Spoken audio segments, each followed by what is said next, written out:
നമസ്കാരം. എല്ലാവർക്കും പ്രാർത്ഥനാ തീർത്ഥത്തിൻ്റെ പുതിയൊരു വീഡിയോയിലേക്ക് സ്വാഗതം. ഇന്നത്തെ വീഡിയോയിൽ ഞാൻ പറയാൻ പോകുന്നത് ചില ചെടികളെ കുറിച്ചാണ്. 4 ചെടികളെ പറ്റിയാണ് ഇന്ന് ഞാൻ പറയുന്നത്. ഈ 4 ചെടികൾ വീടുകളിൽ വളരാൻ പ്രയാസമാണ്. എന്നാൽ വളർന്നു കഴിഞ്ഞാൽ ഇത് ആരോടും പറയാൻ പാടില്ല എന്നുള്ളതാണ്. പറഞ്ഞു കഴിഞ്ഞാൽ നമ്മുടെ ഭാഗ്യം നശിച്ചു പോകും, അല്ലെങ്കിൽ ഭാഗ്യം നഷ്ടപ്പെട്ടു പോകുന്ന അവസ്ഥയാണെന്നാണ് പറയപ്പെടുന്നത്. വൃക്ഷങ്ങൾ നടുന്നത് എപ്പോഴും പുണ്യമാണ്. പഴയ ആൾക്കാർ പറയാറുണ്ട്, നമ്മൾ നാമങ്ങൾ ജപിക്കുന്ന സമയത്ത് നിന്നുകൊണ്ട് ജപിച്ചു കഴിഞ്ഞാൽ അടുത്ത വർഷം അല്ലെങ്കിൽ അടുത്ത ജന്മത്തില് നമ്മൾ ജപിച്ച നാമങ്ങളൊക്കെ ചേർന്നിട്ട് നമുക്കൊരു വൃക്ഷത്തിന്റെ ജന്മം തരുന്നൊരവസ്ഥ എന്ന് പറയുന്നുണ്ട്. അതുകൊണ്ട് നമ്മൾ നിന്നുകൊണ്ട് നാമം ജപിക്കാൻ പാടില്ല, കഴിവതും ഇരുന്നു കൊണ്ട് നാമം ജപിക്കാൻ ശ്രമിക്കുക എന്നതാണ്. നമ്മൾ അറിയാതെ ചെയ്യുന്ന പാപകർമ്മങ്ങളെല്ലാം തന്നെ നാമജപത്തിലൂടെ മാറാറുണ്ട്, അല്ലെങ്കിൽ മാറ്റാനായിട്ട് സാധിക്കും എന്നുള്ളതാണ്. അപ്പൊ നമ്മൾ വൃക്ഷത്തിന്റെ അരയാല്, പേരാല് ഇങ്ങനെയുള്ള വൃക്ഷത്തിന്റെ ചുവട്ടിലിരുന്ന് നാമങ്ങൾ ജപിക്കുമ്പോൾ അതിന് പ്രത്യേക ഫലം കിട്ടുമെന്നാണ് പറയുന്നത്. നമ്മൾ ജപിക്കുന്ന നാമത്തിന് ഇരട്ടി ഫലം നമുക്ക് ലഭിക്കുന്ന അവസ്ഥയൊക്കെ പുരാതനമായിട്ട് പറയാറുണ്ട്. നമ്മൾ ഇവിടെ പറയാൻ പോകുന്നത് വൃക്ഷങ്ങൾ എന്ന് പറയുന്നത് എപ്പോഴും പുണ്യമാണെന്ന് ശാസ്ത്രങ്ങളിൽ പറയുന്നുണ്ട്. സന്താനങ്ങൾ ഇല്ലാത്തവർ പോലും വൃക്ഷങ്ങൾ വെച്ച് കഴിഞ്ഞാൽ മോക്ഷം ലഭിക്കുന്ന അവസ്ഥ അവർക്ക്, അതായത് ശ്രാദ്ധം എന്ന് വെച്ചാൽ ശ്രദ്ധയോടെ ചെയ്യേണ്ട കർമ്മമാണ്. സന്താനമില്ലാത്തവർക്ക് വൃക്ഷങ്ങൾ വെച്ച് കഴിഞ്ഞാൽ ആ വൃക്ഷം സന്താനത്തിന്റെ ഒരു ഫലം ഇവർക്ക് നൽകുന്നതായിട്ടും ആ ഒരു വൃക്ഷം ഇവർക്ക് ശ്രാദ്ധകർമ്മങ്ങൾ ചെയ്യുന്ന അവസ്ഥയും പറയാറുണ്ട്. പണ്ട് മുതലേ നമ്മൾ പല വൃക്ഷങ്ങളും ഫലങ്ങൾ ഉദ്ദേശിച്ചായാലും പുഷ്പങ്ങൾ ഉപയോഗിച്ചായാലും നമ്മൾ വെക്കാറുണ്ട്. അതായത് പുഷ്പങ്ങൾ ലഭിക്കുമെന്നുള്ള കാണാൻ ഭംഗിക്ക് വേണ്ടി ആയാലും, അതുപോലെ തന്നെ അതിൽ നിന്ന് ലഭിക്കുന്ന പല വസ്തുക്കളും നമ്മൾ നിത്യോപയോഗ ജീവിതത്തിൽ നിത്യോപയോഗ വസ്തുക്കളായിട്ട് ഉപയോഗിക്കാറുണ്ട്. അപ്പോൾ ഈ വൃക്ഷങ്ങൾ ശരിക്കും പറഞ്ഞാൽ ജീവനുണ്ട്, അതുകൊണ്ടല്ലേ വളരുന്നത്, അതിൽ ഫലങ്ങളൊക്കെ ഉണ്ടാകുന്നത്. അപ്പോൾ നമുക്കുണ്ടാകുന്ന പല ദോഷാനുഭവങ്ങളും ഈ പറഞ്ഞ നമ്മുടെ വീട്ടിലുള്ള വൃക്ഷങ്ങൾ നിമിത്തം മാറിപ്പോയി എന്ന് വരാം. അല്ലെ, അവരോട് നമ്മൾ പെരുമാറുന്ന, അല്ലെങ്കിൽ അവരോട് നമുക്ക് വെള്ളമൊഴിക്കുകയും വളമിടുകയും ഒക്കെ ചെയ്യുന്ന ആ ഒരു നല്ല പെരുമാറ്റം കൊണ്ട്, അല്ലെങ്കിൽ നമ്മൾ സ്നേഹിക്കുന്ന ആ ഒരു സ്നേഹത്തിലൂടെ ദുരിതങ്ങളെയൊക്കെ ഇല്ലാതാക്കുന്ന ഒരു അവസ്ഥയും പലപ്പോഴും വൃക്ഷങ്ങൾ നമുക്ക് സമ്മാനിക്കാറുണ്ട്. വൃക്ഷമായാലും ചെടിയായാലും ഒക്കെ നമ്മൾ മനുഷ്യരുമായിട്ട് നല്ല രീതിയിലുള്ള ബന്ധം പുലർത്തുന്നതായിട്ടൊക്കെ പണ്ട് മുതൽക്കേ പറയാറുണ്ട്. അതുപോലെ തന്നെ വരാൻ പോകുന്ന പല കാര്യങ്ങളും കാട്ടിത്തരാനുള്ള കഴിവ് വൃക്ഷങ്ങൾക്കുണ്ടെന്നാണ് പറയുന്നത്. അത് നമ്മുടെ ആധുനിക ശാസ്ത്രം പോലും ശരിവച്ചിരിക്കുന്ന ഒരു കാര്യം തന്നെയാണ്. പുറത്ത് പറഞ്ഞു കഴിഞ്ഞാൽ ഇതിന്റെ പല ഭാഗ്യങ്ങളും, അതായത് നമുക്കൊരു ഐശ്വര്യം വരാൻ പോകുന്നു, പുറത്ത് ഒരാളോട് പറഞ്ഞു കഴിഞ്ഞാൽ ചിലപ്പോൾ നമുക്ക് ആ ഭാഗ്യം നഷ്ടപ്പെട്ടു പോകാം. വൃക്ഷങ്ങളോട് പറഞ്ഞാൽ അവരത് കേൾക്കുകയും സന്തോഷിക്കുകയും ആ ഭാഗ്യം നമുക്ക് ഇരട്ടിയാക്കി വരുന്ന അവസ്ഥയൊക്കെ പറയാറുണ്ട്. അതുപോലെ തന്നെ നമ്മൾ ഒരു വൃക്ഷം വെച്ചു കഴിഞ്ഞാൽ നമുക്ക് 1000 ഭഗവത് നാമം ജപിക്കുന്നതിന് തുല്യമാണെന്നാണ് പറയുന്നത്. നല്ല വൃക്ഷം ദേവവൃക്ഷമാണ് നമ്മൾ വയ്ക്കേണ്ടത്. എപ്പോഴും തണലും നമുക്ക് ഫലവും തരുന്ന അവസ്ഥ മാത്രമല്ല, വൃക്ഷങ്ങൾ നമുക്ക് എപ്പോഴും പോസിറ്റീവ് എനർജിയും പ്രദാനം ചെയ്യുന്നുണ്ട്. പോസിറ്റീവ് എനർജി എന്താണ്? ഈശ്വരീയമായിട്ടുള്ള ശക്തിയാണ്. ആ ഒരു പോസിറ്റീവ് എനർജി ഉണ്ടായിക്കഴിഞ്ഞാൽ മാത്രമേ നമുക്ക് എല്ലാ തരത്തിലുള്ള ഉയർച്ചയും ജീവിതത്തിൽ ഉണ്ടാവുകയുള്ളൂ. അതുകൊണ്ട് തന്നെയാണ് ദേവവൃക്ഷങ്ങൾ നമ്മൾ വയ്ക്കണമെന്ന് പറയുന്നത്. നമുക്കിന്നിവിടെ കുറച്ച് വൃക്ഷങ്ങളെ അല്ലെങ്കിൽ തൈകളെ പറ്റിയൊക്കെയാണ് നമ്മൾ ഇന്നിവിടെ പറയുന്നത്, ചെടികളെ പറ്റിയൊക്കെയാണ് ഇന്നിവിടെ പറയുന്നത്. അപ്പോൾ അതിനെക്കുറിച്ച് പറയുന്നതിന് മുന്നേ ആയിട്ട്, നിങ്ങൾ പുതിയതായിട്ടാണ് എൻ്റെ ചാനൽ കാണുന്നത് എന്നുണ്ടെങ്കിൽ ദയവേത് ചാനലൊന്ന് സബ്സ്ക്രൈബ് ചെയ്യുക. തൊട്ടടുത്ത് തന്നെ ഒരു കുഞ്ഞു ബെല്ലൈക്കൺ ഉണ്ട്, അതോടൊന്ന് പ്രസ് ചെയ്യുക. അതിൽ ഓൾ എന്നുള്ള ഓപ്ഷൻ സെലക്ട് ചെയ്ത് കഴിഞ്ഞാൽ എൻ്റെ എല്ലാ വീഡിയോസിനും നിങ്ങൾക്ക് നോട്ടിഫിക്കേഷൻ കിട്ടുന്നതായിരിക്കും.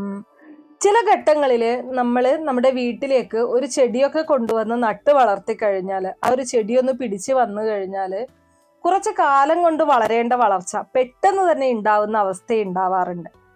അതായത് 3-4 മാസങ്ങൾ കൊണ്ട് വളരേണ്ട വളർച്ച ചിലപ്പോൾ ഒരാഴ്ച കൊണ്ടൊക്കെ നമുക്കത് വളരെ വലിയ രീതിയിൽ അതിന് മാറ്റങ്ങൾ സംഭവിച്ചതായിട്ട്, അല്ലെങ്കിൽ നല്ല രീതിയിൽ അത് വളരുന്നതായിട്ടൊക്കെ അനുഭവപ്പെടാറുണ്ട്. ചിലപ്പോൾ നമ്മൾ നല്ല രീതിയിൽ അതിനെ പരിപാലിക്കുന്നത് കൊണ്ടാവാം, നല്ല രീതിയിൽ വളമിട്ട് കൊടുക്കുന്നത് കൊണ്ടാവാം, വെള്ളമൊഴിച്ചു കൊടുക്കുന്നത് കൊണ്ടാവാം. എന്നിരുന്നാലും നമ്മുടെ മനസ്സും അതിലൊരു ഭാഗമാണ്. ഓരോ വൃക്ഷങ്ങളിലും ഓരോ ദേവതാ ചൈതന്യങ്ങൾ പറയപ്പെടുന്നുണ്ട്. ആ ദേവന്റെ അനുഗ്രഹം അല്ലെങ്കിൽ ദേവന്റെ ഒരു സാന്നിധ്യം നമ്മുടെ ഗ്രഹത്തിൽ ഉണ്ടായിട്ടുണ്ടെന്ന് നമുക്ക് പറയാവുന്നതാണ്. ഏറ്റവും ആദ്യം തന്നെ തുളസിയെ കുറിച്ചാണ് പറയുന്നത്. തുളസി നമ്മുടെ വീട്ടിൽ വളരുകയാണെങ്കിൽ ലക്ഷ്മി നാരായണ മൂർത്തി, ലക്ഷ്മി ദേവിയുടെയും നാരായണ ഭഗവാന്റെയും ഒരുപോലെ അനുഗ്രഹം നമ്മുടെ ഭവനത്തിൽ ഉള്ളതായിട്ടാണ് പറയുന്നത്. വ്രതശുദ്ധി ഉള്ളിടത്തെ തുളസി വളരൂ എന്ന് പറയുന്നുണ്ട്. ഞാൻ എപ്പോഴും പറയുന്നതാണ്, എല്ലാ മണ്ണിലും തുളസി വളരില്ല. ദൈവീക ചൈതന്യമുള്ള മണ്ണിൽ മാത്രമേ തുളസി വളരുകയുള്ളൂ. ചില വീട്ടില് തുളസി താനെ കിളിർത്ത് വരാറുണ്ട്. ദൈവികമായിട്ടുള്ള ഒരു അനുഗ്രഹം ആ മണ്ണിലുണ്ട്, അല്ലെങ്കിൽ ആ വീട്ടിലുള്ളവർക്കുണ്ട് എന്നുള്ളതാണത് സൂചിപ്പിക്കുന്നത്. എന്നാൽ ചില വീടുകളിൽ നമുക്കറിയാം, നമ്മൾ എത്രയൊക്കെ നട്ടുപിടിപ്പിച്ചു കഴിഞ്ഞാലും തുളസി വാടിക്കരിഞ്ഞു പോകുന്ന ഒരു സാഹചര്യമായിരിക്കും ഉണ്ടാകുന്നത്. എത്രയൊക്കെ പരിപാലിച്ചു കഴിഞ്ഞാലും അത് വളർന്നു കിട്ടില്ല എന്നുള്ളതാണ്. തുളസി നല്ല രീതിയിൽ വളർന്നു വരുന്നത് നമ്മുടെ വീട്ടിലേക്ക് ഏതോ ശുഭകാര്യം നടക്കാൻ പോകുന്നു, അല്ലെങ്കിൽ നമ്മളിലേക്ക് ശുഭകാര്യം വന്നു ഭവിക്കാൻ പോകുന്നു എന്നുള്ളതിന്റെ ഒരു സൂചനയായിട്ടാണ് പറയുന്നത്.